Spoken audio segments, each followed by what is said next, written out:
오늘은 지난 시간에 이어 다시 시리즈의 메시지를 선포하려고 합니다.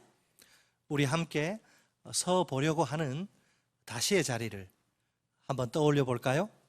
그 자리는 각각 길과 복음과 확신입니다. 이 세 자리를 연결해서 구호로 표현하면 이렇습니다. 다시 길 앞에, 다시 복음 앞에, 다시 확신 앞에. 오늘은 다시 길 앞에 그 두 번째 시간입니다. 우리가 이 시간 살펴보려는 것은 구원의 길입니다. 매사가 다 그렇듯이 구원의 길도 첫 단추를 잘 꿰어야 합니다. 우리가 어디서부터 시작하면 좋을까요? 두 가지 질문을 머릿속에 담고 출발합시다. 하나는 정체성에 관한 질문입니다. 과거에 우리가 어떤 존재였는가? 다른 하나는 사건에 관한 질문입니다. 우리에게 무슨 일이 벌어졌는가? 오늘 본문을 두 파트로 나눠서 살펴봅니다. 첫째는 정체성에 관한 대답. 우리는 본질상 진노의 자녀들이었다. 따라서 하십니다. 첫째, 정체성. 우리는 본질상 진노의 자녀들이었다. 1절로 3절입니다. 구원받기 이전에 우리가 처해 있던 상태를 보세요. 본문 1절로 3절은 그 비참한 상태를 세 가지로 아주 적나라하게 묘사합니다. 첫째로 영적 죽음입니다. 본문 1절 말씀입니다. 그는 허물과 죄로 죽었던 너희를 살리셨도다. 아멘. 과거에 우리는 어떤 존재들이었다고요? 죽었던 존재들입니다. 물론 이것은 육체의 죽음이 아니라 영혼의 죽음을 가리킵니다. 구원받기 이전의 인간은 누구나 영적으로 완전히 죽어버린 상태입니다. 물론 우리가 처음부터 이랬던 것은 절대 아니죠. 원래 우리는 아주 특별한 존재입니다. 시편 8편 5절로 6절 말씀입니다. 그를 하나님보다 조금 못하게 하시고 영화와 존귀로 관을 씌우셨나이다. 주의 손으로 만드신 것을 다스리게 하시고 만물을 그의 발 아래에 두셨으니. 아멘. 놀랍게도 하나님이 사람을 왕처럼 왕관을 쓴 존재로 창조하십니다. 사람에게 왕처럼 다스리는 기능을 부여하신 것이지요. 먼저 하나님이 온 세상 만물을 창조하시지 않습니까? 그런 다음 그 모든 것을, 창조하신 모든 것을 사람에게 위임하여 통치하도록 하십니다. 그러니까 사람은 왕이신 하나님의 대리 통치자인 셈입니다. 이런 점에서 사람을 가리켜서 하나님의 형상이라고 말합니다. 그렇다면 사람은 얼마나 영광스러운 존재란 말입니까? 가히 하나님이 창조하신 최고의 걸작품이라고 말할 수 있습니다. 그런데 이처럼 특별한 피조물인 사람이 영적 시체로 전락하다니요, 이것보다 더 비극적인 일이 어디에 있을까요? 그 원인은 허물과 죄, 정확히 말하면 허물들과 죄들 때문입니다. 죄가 사람을 이처럼 망가뜨리게 된 과정이 있습니다.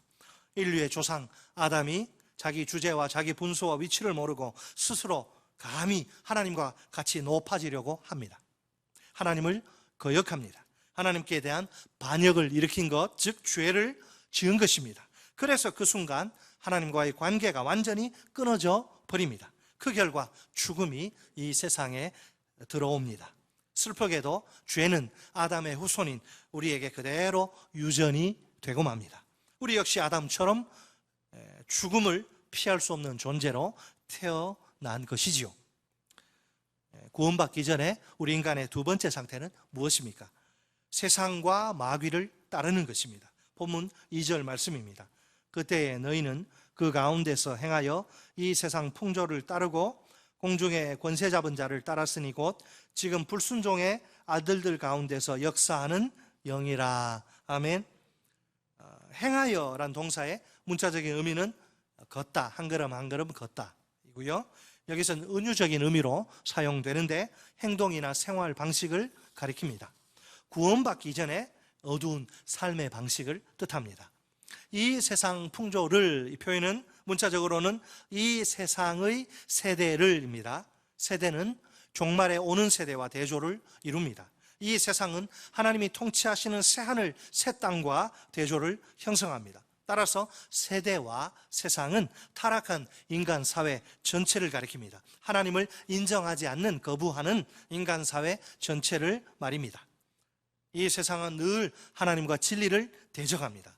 또한 언제나 세속적이고 반도덕적이며 물질적인 가치에 지배당합니다. 그렇다면 이 세상의 세대를 따랐다, 이 무슨 말입니까? 타락한 세상의 정신과 사고방식과 가치 체계에 순응하며 살았다는 뜻입니다. 안타깝게도 이것이 전부가 아닙니다. 과거에 우리는 공중의 권세 잡은 자를 따랐습니다. 문자적으로는 공중의 권세의 지배자입니다. 그는 공중에 거주하는데 하나님을 대적합니다. 그 이름은 마귀, 곧 타락한 인간 사회 안에서 역사하는 자입니다. 본문이 폭로하는 마귀의 실체를 보세요. 그는 지금 불순종의 아들들 가운데서 열심히 역사하는 영입니다. 불순종의 아들들이 누구입니까? 하나님께 불순종하는 지구상의 모든 인간을 가리킵니다. 마귀는 이미 그리스도의 십자가를 통해 결정타를 얻어맞고 패배했습니다. 그리스도께 머리를 숙이고 꿇어 엎드렸습니다. 마귀의 처절한 패배요, 그리스도의 통쾌한 승리입니다. 하지만 마귀가 완전히 100% 힘을 빼앗긴 것은 아닙니다. 아직 어느 정도 힘이 좀 남아 있습니다. 마귀는 최후의 날이 오기 직전까지 그 힘으로 하나님을 대적합니다. 교회와 우리 그리스도인들을 사정없이 공격합니다. 하나님께 불순종하는 인간들 가운데 왕성하게 역사합니다. 그들을 종으로 삼아 죄를 짓도록 계속 유혹합니다. 자기의 최후가 얼마 남지 않은 줄 알기 때문에 이런 식으로 발악하는 겁니다. 구원받기 이전에 우리 인간의 세 번째 상태는 무엇입니까? 육체의 욕심을 따르는 것입니다. 본문 3절 말씀입니다.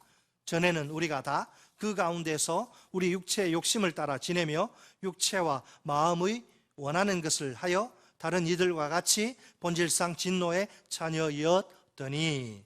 아멘. 여기서 우리는 누구를 이야기하죠?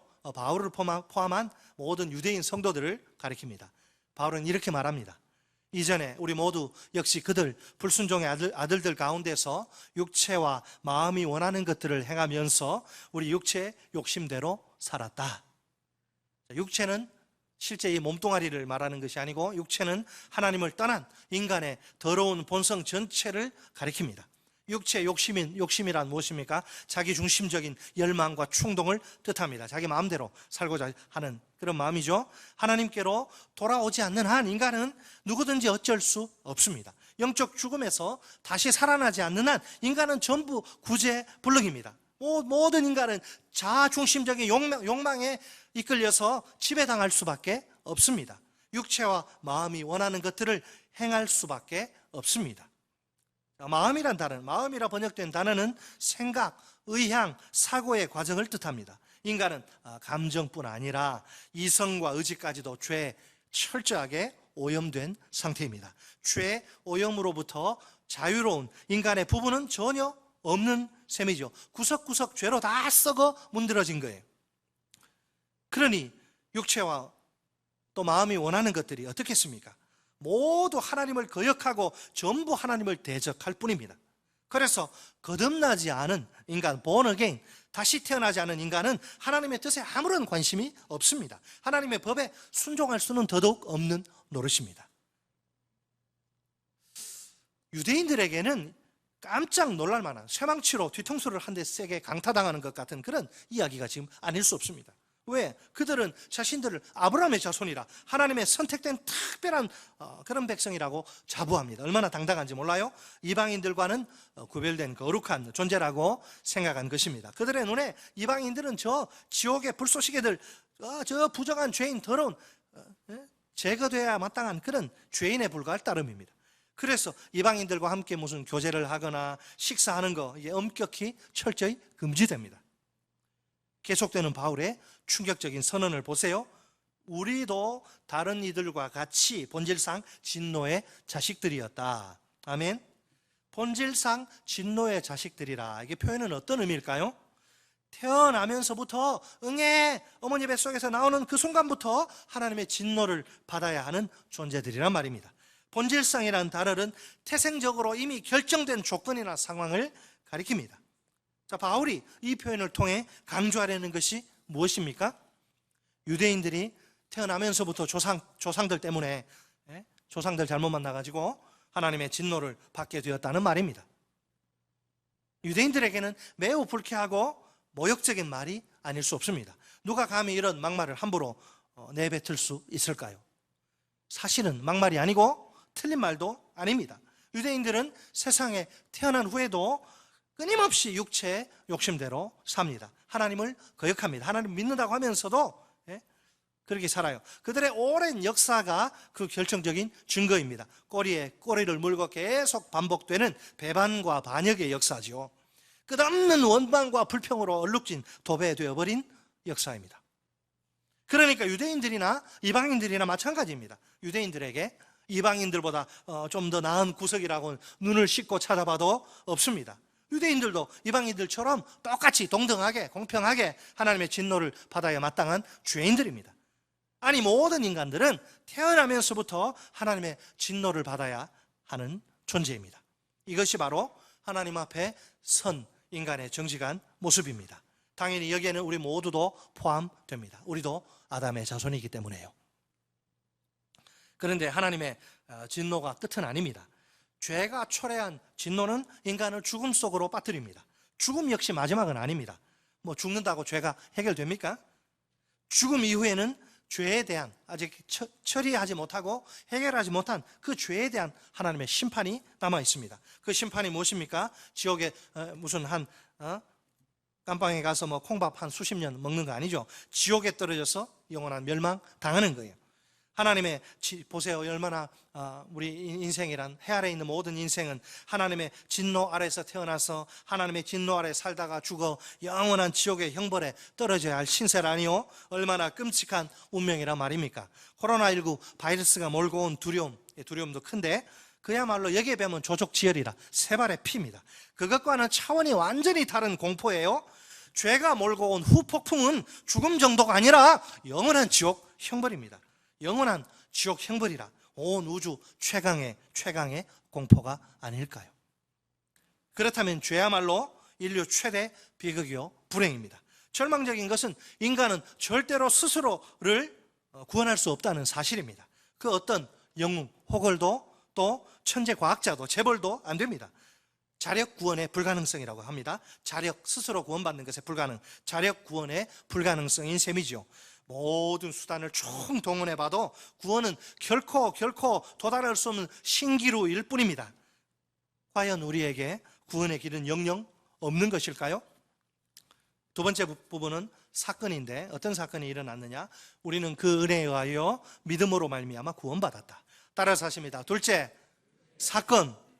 우리는 그 은혜에 의하여 믿음으로 말미암아 구원받았다.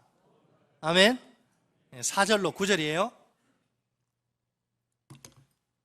구원의 길은 단 하나. 구원이라고 하는 것은 인간 안에 내재된 자원으로 되는 것이 아니고 인간 세계, 내재 세계에서 이루어질 수 없기 때문에 초월해서 구원이 와야 되는데 구원의 길은 단 하나. 하나님이 초월자 하나님이 직접 내재하시는 것, 직접 오시는 거죠. 직접 행동에 나서시는 것 외에는 없습니다. 본문 4절로 5절 말씀 우리 같이 읽습니다. 4절 5절 시작. 긍휼이 풍성하신 하나님이 우리를 사랑하신 그 큰 사랑을 인하여 허물로 죽은 우리를 그리스도와 함께 살리셨고 너희는 은혜로 구원을 받은 것이라. 아멘. 자, 헬라어 성경을 보면 본문 4절이 그러나 하나님이 이렇게 시작됩니다. 비극적 상황에 처해 있던 우리 곧 유대인들과 이방인들이 아닙니까? 바로 이런 우리 삶에 획기적인 변화가 발생한 것입니다. 하나님의 진노 아래 그 파멸의 길로 터벅터벅 행진하던 인간들이죠. 얼마나 비참하고 끔찍한 처지입니까? 설상가상으로 인간은 이런 자신의 불행한 처지에 대해 철저히 무지합니다. 몰라요. 이렇게 여기는 지금 절벽이고 떨어지면 다 죽는데 절벽 있는 줄은 모르고 계속 가는 거예요. 계속 가다가 도달해서 다 떨어져 죽는 거예요. 가장 캄캄하고 암울한 상황인 셈이지요. 누가 그들의 파멸의 그 죽음의 행진을 막을 수 있습니까? 그런데 아무도 예상하지 못한 역사적 대반전의 위대한 드라마가 시작됩니다. 그 주인공은 죄인들을 사랑하시는 우리 하나님 아버지입니다.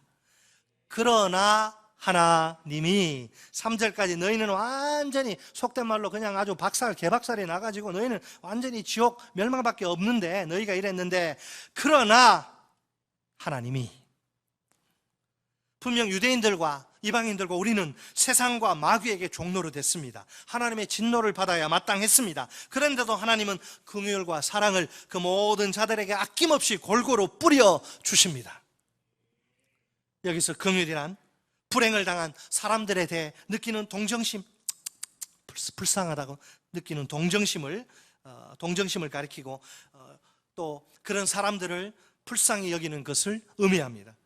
허물과 죄 때문에 영적 사망에 빠져버린 슬픈 우리입니다. 마귀의 세력에 짓눌려 종로로 타던 비참한 우리입니다. 자신을 구원할 능력이 전혀 없던 불행한 우리입니다. 하나님의 진노를 받아야 할 흉악한 우리 죄인들입니다. 이런 우리 죄인들을 불쌍히 여기시는 하나님의 심정, 하나님의 하트, 이 심장 중심이 바로 긍휼이에요. 우리 하나님은 긍휼이 풍성하신 분입니다. 그래서 인간의 끔찍한 모습을 도저히 그냥 지나치실 수가 없습니다. 그 모습 때문에 가슴을 탕탕 치시고 눈물을 펑펑 쏟으십니다. 뿐만 아니라 하나님은 사랑이 많으신 분입니다. 우리를 사랑하신 그 큰 사랑 때문에 우리를 구원하십니다. 참으로 우리의 이해를 훌쩍 뛰어넘는 위대한 신비한 사랑입니다. 바울의 저 유명한 고백을 보세요. 로마서 5장 8절 말씀입니다. 우리가 아직 죄인 되었을 때에 그리스도께서 우리를 위하여 죽으심으로 하나님께서 우리에 대한 자기의 사랑을 확증하셨느니라. 아멘. 왜 우리 같은 이런 죄인들을 구원하셨느냐? 구원의 유일한 동기는 하나님의 사랑입니다. 오직 하나님의 사랑입니다. 우리를 사랑하신 그분의 풍성하고도 충만한 사랑입니다. 수많은 죄인들, 아무리 죄인들이 많아도 괜찮아요. 수많은 죄인들을 구원하시기에 충분한 사랑입니다. 어떤 흉악한 죄인들이라도 구원하기에 넉넉한 사랑입니다. 세상이 포기한 최악의 죄인들까지라도 구원하기에 조금도 부족함이 없는 사랑입니다. 할렐루야! 이제 하나님이 연출하신 대반전 드라마 가운데 우리가 본격적으로 뛰어들 시간입니다. 우리 다 같이 본문 8절로 9절 말씀을 한 목소리로 읽겠습니다. 8, 9절 시작. 너희는 그 은혜에 의하여 믿음으로 말미암아 구원을 받았으니 이것은 너희에게서 난 것이 아니요 하나님의 선물이라. 행위에서 난 것이 아니니 이는 누구든지 자랑하지 못하게 함이라. 아멘. 여러분, 너무나 감사하게 지옥에 떨어져야 할 우리 인생들 구원하시기 위해 하나님이 구원의 길을 활짝 열어놓으셨어요. 여러분, 이 주님이 활짝 열어놓으신 구원의 길이 똑똑히 생생히 보이십니까?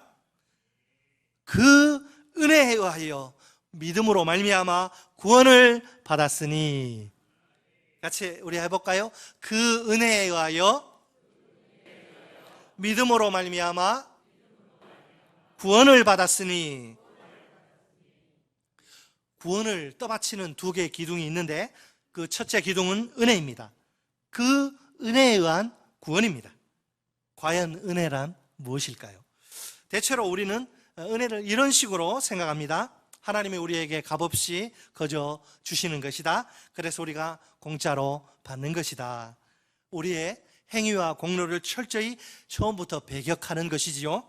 당연히 그렇습니다. 옳은 말씀이죠. 구원은 하나님이 우리에게 거저 주시는 것입니다. 우리의 선한 행위나 공로의 대가로 우리가 받는 보상이 아닙니다. 우리가 그냥 공짜로 주시니까 공짜로 우리가 그냥 받는 것입니다. 우리 편에서 볼 때 구원받는 것은 어려운 일이 아닙니다. 그러나 만약 하나님 편에서 은혜를 바라본다면 어떨까요? 도대체 은혜의 정체가 무엇입니까? 은혜는 우리 죄인들을 향한 하나님의 자기 희생적 사랑입니다. 은혜가 뭐라고요? 누구를 향한? 우리 죄인들을 향한 하나님의 어떤 사랑? 자기 희생적 사랑. 자기 몸 찢으시고 자기 피 쏟으시고 마침내는 자기를 죽이시고야 마는 사랑. 감히 우리가 요구할 수 없는 사랑이요, 기대조차도 할 수 없는 사랑입니다. 하나님이 자기 아들을 아끼지 않으시다니요, 그 소중하고 귀한 아들을 십자가의 끔찍한 죽음에 내어주시다니요, 그것도 우리 같은 죄인들을 살리시기 위해서 말입니다. 하나님이 우리를 위해 말할 수 없는 엄청난 희생을 치르신 것입니다. 이 희생을 우리가 어떻게 표현해야 좋을까요? 최고의, 최선의, 최대의 희생입니다. 어떤 희생요? 최고의, 최선의, 최대의 희생입니다. 그래서 눈물 겹도록 가슴 시림 피 맺힌 은혜입니다. 우리가 어찌 감사하지 않을 수 있단 말입니까? 여러분, 구원은 우리의 목숨이 끊어질 때까지 부르고 또 부르고 더욱 불러야 할 감사의 노래입니다. 자기 아들의 목숨과 맞바꾼 구원이 아닙니까? 우리가 그 정도의 가치가 있는 사람들이 맞습니까? 하나님이 그렇게 값비싼 대가를 지불하실 만한 가치가 우리에게 있습니까? 예수님이 누구십니까? 온 우주를 몽땅 다 들어서 바친다 해도 절대로 바꿀 수 없는 보배로운 아들입니다. 우리는 심판을 쏟아 부어야 마땅한 본질상 진노의 자식들입니다. 도대체 두 존재가 비교가 되지 않습니다. 본질상 진노의 자식들을 구원하시기 위해 자기 아들을 죽이시다니요, 세상에 이런 법이 어디 있습니까? 우리가 그만큼 하나님께 귀하고 소중한 존재라서 그렇습니다. 다시 한번 십자가 위에서 벌어진 놀라운 사건을 생각해 봅시다. 꼴도 보기 싫은 진노의 대상이 늘 함께 하고픈 사랑의 대상이 되다니요, 본질상 진노의 자식들인 우리에게 하나님의 십자가의 사랑이 부어집니다. 누가 보더라도 사랑의 대상이 틀림없는데 진노의 대상이 되다니요, 하나님의 귀한 독생자 예수님께 하나님의 진노가 퍼부어집니다. 솔직히 우리는 양심 선언을 해야 됩니다. 여러분, 우리 양심 선언을 해야 돼요. 원래 각자 자기가 있어야 할 자리가 아니에요. 자리가 말도 안 되게 이 자리가 서로 뒤바뀐 거예요. 이건 있을 수 없는 비상식적이고 비정상적이고 비합법적인 일이에요. 이거는 엄청난 사건이 발생한 게 틀림없습니다. 분명 죄인인 우리가 서야 할 자리는 사랑의 자리가 아니라 진노의 자리입니다. 의인 예수님이 서셔야 할 자리는 진노의 자리가 아니라 사랑의 자리입니다. 여러분 동의하시죠? 그러니까 지금 예수님이 마땅히 서셔야 할 영광의 자리에 우리가 대신 선 것입니다. 우리가 당연히 서야 할 비참한 자리에 예수님이 대신 서신 거예요. 어떻게 이런 일이 일어날 수 있습니까? 하나님 편에서는 자기 희생의 극치, 절정, 클라이막스 사랑입니다. 우리 편에서는 늘 울어도 눈물로써 못 갚을 줄 알아 몸 밖에 드릴 것 없어 이 몸 바칩니다.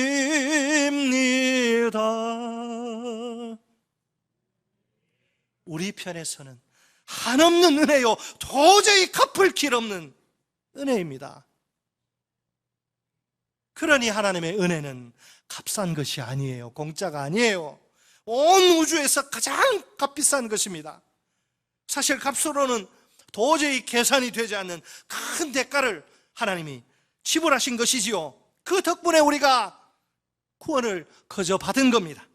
우리가 구원을 위해서 한 일은 아무것도 없습니다. 아니 우리가 할 수 없어서, 여러분 전적 타락은 전적 부패와 전적 무능력을 가져왔기 때문에 우리가 할 수 없어서, 우리가 영적으로 어떤 올바른 반응도 할 수 없어서 하나님이 전부 다 하신 것입니다. 처음부터 마지막까지 전적으로 하나님이 이루신 우리의 구원입니다. 이것이 은혜라는 말의 진정한 의미입니다.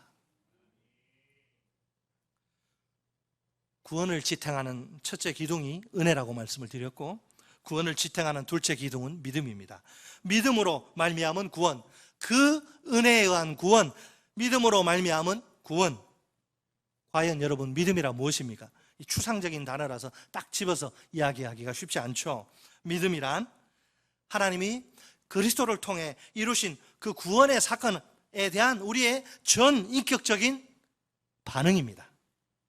믿음은 자기를 의존하는 자세를 포기하는 것입니다.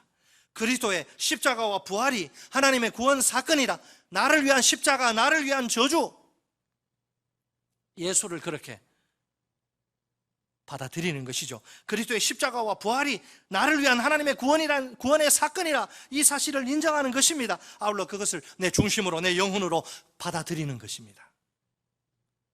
여러분, 믿음이 얼마나 신비하고 위대한지 압니까? 믿음을 통해서 어떤 초자연적인 기적이 발생합니까? 여러분, 믿음을 통해서 우리가 그리스도와 연합합니다. 우리와 그리스도가 하나가 됩니다. 내가 그리스도 안에, 그리스도가 내 안에 믿는 순간 그런 역사가 일어납니다. 내가 그리스도와 함께 십자가에 못 박혔나니 그런즉 이제는 내가 사는 것이 아니라 내 안에 그리스도, 들어오신 그리스도가 사는 것이라. 여러분, 이게 말이 안 되는 거예요, 이게. 예? 한번 생각해 보세요. 우리가 그리스도와 연합할 때 그분의 죽음이 우리의 죽음이 됩니다. 십자가에 못 박혀 죽은 것은 예수인데 우리가 죽었대요. 예수와 함께. 그분의 십자가에 못 박혀 죽으시고 무덤에 장사시네 사흘 만에 부활하시는데, 그분이 살아나셨는데 그 부활에 우리가 포함돼서 우리가 부활했다고 합니다. 여러분, 그러나 믿음 자체가 무슨 신비한 주술적, 마술적 힘을 지닌 것은 아닙니다. 믿음의 힘이 우리를 막 그리스도와 이렇게 연합시키는 것은 아니란 말입니다. 여러분, 우리가 어떻게 해서 그리스도와 연합하는 거, 이거 기적이에요. 여러분, 2000년 전에 이스라엘 나사렛에서 못 박혀 죽은 유태인 청년, 33세 유태인 청년, 정말 좋은 일 많이 하다가 많은 사람 병도 고쳐주시고 죽은 사람도 살려주시고 좋은 일 정말 많이 하다가 로마에 대한 반역자로 낙인 찍혀서 십자가에 처형된 예수하고 오늘 아시아계 인종, 몽골족, 우리하고 뭔 상관이세요? 어떻게 믿는다고 그 예수와 내가 하나가 됩니까? 이건 과학적으로, 상식적으로 말이 안 되는 거예요. 근데 우리는 내가 예수 믿어서 이제 내가 예수 안에 있고 예수가 내 안에 있다, 이렇게 이야기하고 성경이 그걸 이야기하는데, 여러분, 도대체 우리에게 무슨 사건이 벌어졌길래, 우리에게 무슨 일이 벌어졌길래 나사렛 예수와 우리가 하나 되게 이런 역사가 일어납니까? 여러분, 우리를 그리스도와 연합하게 하는 거 성령의 역사, 성령의 강력한 역사, 성령이 아니고서는 예수를 주라 신할 수 없느니라. 여러분, 예수를 주로 신하는 것은요 쉬운 게 아니에요. 목숨을 걸어요. 제가 설교했잖아요. 목숨을, 로마서 설교할 때 목숨을 걸어야 하는 거, 그 당시 온 세계, 팍스 로마나 온 세계를 지배하는 게 로마의 아우구스투스 로마 황제가 주라고 이렇게 이야기를 해야 되고, 로마 황제 이외에 다른 주를 고백하면 가차없이 사형당하는 때예요. 그러니까 예수가 주다, 우리는 자기 아버지 이름 부르고 삼촌 이름 부르는 게 아버지 부르고 삼촌 부르고, 예수가 주다 이 말하는 거 어렵지 않잖아요. 그러다 보면 현행범으로 우리가 체포되기를 합니까? 밖에 나가서 예수는 주다 해도 괜찮아요. 근데 그 당시는 그 말 하면 붙들려서 사자밥이 되거나 목 잘려서 불에 타서 죽습니다. 순교합니다. 여러분, 얼마나 놀랍습니까? 예수를 믿을 때 성령이 믿는 순간 우리 안에 강력하게 역사해서 예수와 우리를 연합시킨다. 구원을 위해 성령이 하시는 일을 보세요. 우리가 그리스도의 십자가와 부활을 하나님의 구원의 사건으로, 나를 위한 십자가 구원의 사건으로 믿게 하세요. 그것을 받아들이게 하십니다. 누가? 성령이. 내 힘으로 하는 거 아닙니다. 그냥 내 힘으로 죽어도 안 믿어져요. 나사렛 예수가 안 믿어진다니까. 내 힘으로, 인간의 힘으로는. 성령이 역사할 때 믿어지는 거예요. 여러분, 예수를 믿으십니까? 성령이 역사하시고 성령과 예수 여러분 속에 있는 줄 믿으시기 바랍니다. 우리를 그리스도와 연합시킨다. 여러분, 분명 우리가 믿음으로 말미암아 구원을 받습니다. 그렇다고 해서 제가 조금 전에 말씀드린 것처럼 믿음 자체가 우리를 구원하는 것은 아닙니다. 구원은 전적으로 하나님이 이루십니다. 따라서 아무리 훌륭한 믿음, 큰 믿음이 있어도 그것이 자랑거리가 될 수는 없습니다. 구원과 관련해서 우리 인간은 전적으로 무능력합니다. 할 수 있는 일이 아무것도 없습니다. 본문 8절 하반절 말씀을 다시 보세요. 이것은 너희에게서 난 것이 아니요 하나님의 선물이라. 아멘.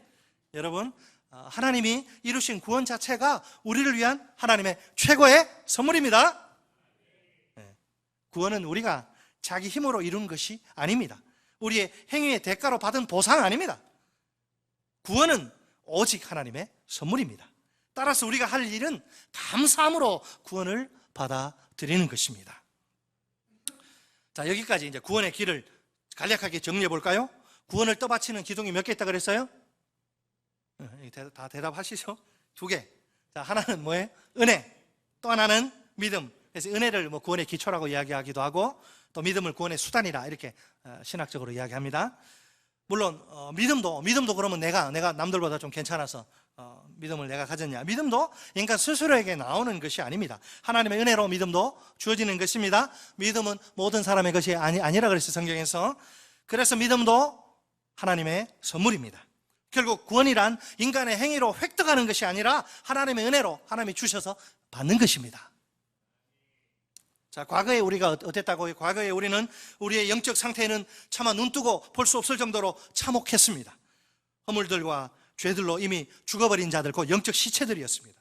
세상과 마귀와 육체의 욕심을 따르던 자들이었습니다. 한마디로 말해 우리는 본질상 진노의 자식들이었습니다. 아무 소망 없던 죄인들이었습니다. 그런데 이런 죄인들인 우리에게 엄청난 사건이 벌어집니다. 우리가 그 은혜에 의하여 믿음으로 말미암아 구원받은 것입니다. 하나님의 헤아릴 수 없이 큰, 측량할 수 없을 만큼 큰 사랑이 우리에게 부어진 결과입니다. 그리스도의 십자가의 죽음이란 자기 희생적 사랑 말입니다. 다시 한번 강조합니다. 우리를 향한 하나님의 최고의 선물은 구원입니다. 이 구원을 선물로 받은 우리가 할 일은 무엇입니까? 구원의 은혜를 베푸신 하나님을 소리 높여 찬양하는 것입니다. 하나님께 모든 영광을 돌리는 것입니다. 구원의 은혜에 부끄럽지 않은 삶을 하나님 앞에서 사는 것입니다. 에베소서 1장이 사실은 2장하고 연결이 되는데 1장을 간략하게 요약하면 그 중심 신학이 뭐냐면, 자, 하나님이 어떤 사람은, 수많은 사람 중에 왜 누구는 부르시고 누구는 안 부르시냐, 그걸 에베소서 1장이 이야기하는데, 하나님은 정하신 자들을 택하시고 택하신 자들을 부르십니다. 택하심이 없이는 부르심이 없고 정하심이 없이는 택하심이 없습니다. 여기서 정하심은 예정이고 택하심은 선택이며 부르심은 소명입니다. 예정과 선택과 소명이 유기적으로 연결되어 있는데 모두 하나님의 기뻐하심과 뜻과 계획에 따른 것입니다. 그런데 하나님의 부르심은 오직 은혜로, 전부 은혜로 주어집니다. 자, 여러분, 하나님이 구원의 이제 구원의 그 과정, 그 논리적인 순서고 시간적 순서는 아니지만 제일 먼저는 하나님의 부르심이 있어야 이제 구원의 과정이 전개가 되는데, 자, 하나님의 부르심은 어떻게 된다고요? 내가 부르심 받고 싶다고 막 하고 내가 하나님 앞에 이쁘게 보이려고 막 일하고 해서 부르심 받는 거 아니고, 하나님의 부르심은 오직 은혜로, 전부 은혜로 주어져요. 하나님이 그렇게 베푸시는 부르심의 은혜는 불가항력적입니다. 하나님이 부르시면 그 어느 누구도 그 부르심을 감히 거역할 수 없습니다. 거역하면 계속 두드려 맞고 결국은 다시 오게 돼 있어요. 오로지 여러분, 하나님이 우리를 부르시면 오로지 하나님을 따르는 길 밖에는 다른 선택이 있을 수 없습니다. 여기에 모인 우리 모두가 이 부르심에 특별한 은혜를 입은 것이지요. 자, 택하신 분이 부르시고 부르신 분이 그 부르심에 응하게 하십니다. 이것을 가리켜 구원에 이르는 효과적인 소명이라고 신학적으로 이야기합니다. 우리가 원해서 된 것도 아니고 다른 박질, 뜀박질해서 된 것도 아닙니다. 우리의 혈통이나 육정이나 뜻에 따른 것이 아닙니다. 구원에 이르는 효과적인 소명은 청함에 앞서는 택함으로 말미암습니다. 그 청함을, 예수님 뭐라 그러셨어요? 혼인잔치에 그 청함을 받은 자는 많으나 그 택함을 입은 자는 적다고 하셨어요. 우리 같은 죄인들을 창세전에 하나님이 그리스도 안에서 자기 것으로 선택하시다니요, 그 선택, 그 택하심으로 말미암아 우리를 부르시고 또 부르심에 우리가 올바르게 응하게 하신 겁니다. 결국 구원의 부르심은 특별한 은혜로 값없이 주어집니다.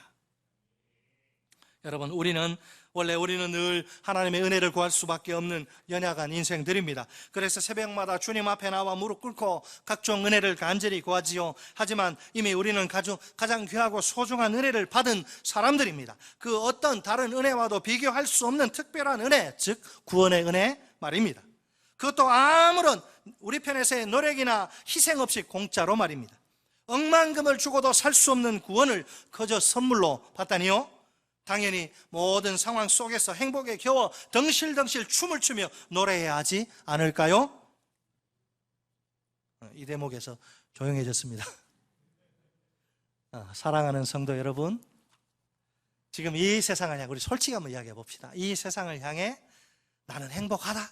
내가 그래도 코로나19가 이래 있어서 나 참 말 못할 내 형편인데 이 세상을 향해서 그래도 나는 행복하다. 자신 있게 소리칠 수 있습니까? 네, 아멘이 안 나오면 안 되는.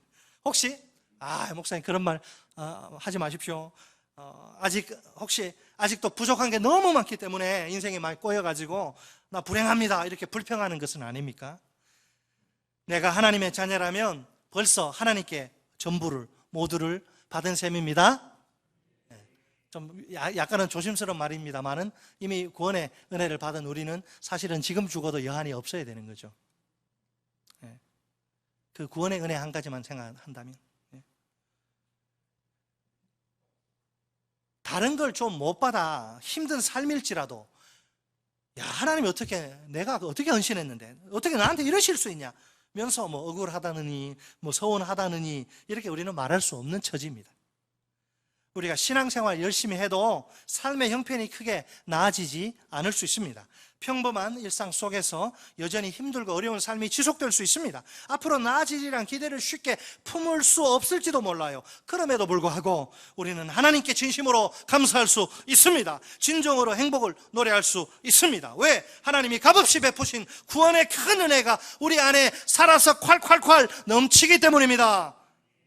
구원의 은혜야말로 우리가 인간으로서 누릴 수 있는 가장 큰 축복이요 영광입니다. 우리 모두 구원의 키를 가슴 깊이 새깁시다. 우리는 그 은혜에 의하여 믿음으로 말미암아 구원 받았습니다. 우리의 구원을 지탱하는 두 기둥 축은 은혜와 믿음입니다. 우리 다 함께 구원의 은혜를 값없이 베푸신 하나님께 진심으로 감사합시다. 하나님을 찬양합시다. 구원의 은혜 한 가지 때문에 행복하다고 소리칩시다. 하나님께 모든 영광을 돌립시다. 구원의 은혜에 부끄럽지 않은 삶을 하나님 앞에 살아 드립시다.